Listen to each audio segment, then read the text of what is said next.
Hello everyone, आज मेरो day 40।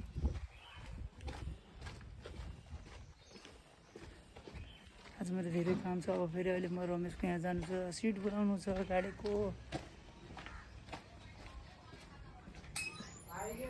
आउनु भयो जेठिया? कति घन्टा लागेछ?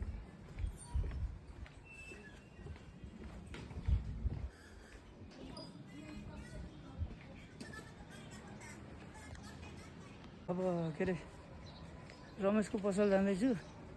अब हेर्छु त्यसले मेरो सिटको काम गर्यो कि नै। जहिले पनि झुट बोल्छ, गर्छु गर्छु भन्छ, कहिले पनि गर्दैन। बस बाबु। उसले मेरो अब आज लास्ट टाइम भनेको, आज सबै फिड गरिदिन्छु भनेछ। अब हेरौँ जाम गरेछ कि नै। रिक्सा चढेर अब जाँदैछु रमेशमा। हेरौँ अब काम भएछ कि नै। बाबुले पहिले पठाइसकेको छु। ल फाइनली म रमेशको यहाँ पुगिसकेँ। अझै कतिवटा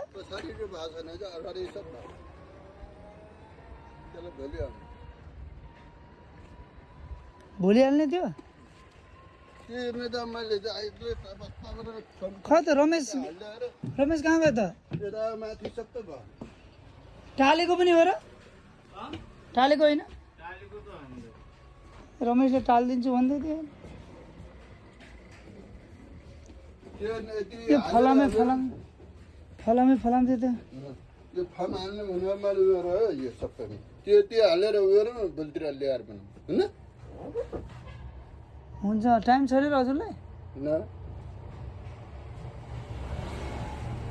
हामीसँग सफा दिनु हाल्नु नि यो सबै।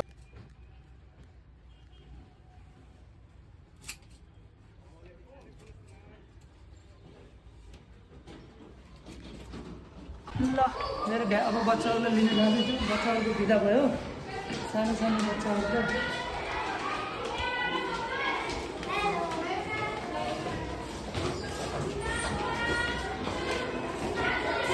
बस नम्बर 5।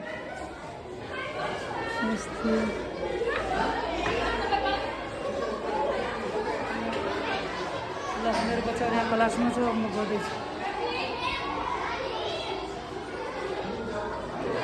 ड्युटी भ्याइयो। अब अलिकति गाडीमा चाहिँ धेरै दिन भयो। यहाँ अलिकति ग्रिस गर्नुपर्ने छ। त्यही भएर मैले चक्का अगाडि उठाएर यो अलि ग्रिस गर्न सजिलो हुन्छ। चक्का उठाएर ग्रिस गर्न लागेछु। चक्का उठाएर ल पहिला सुरुमा अगाडि हानौँ, त्यसपछि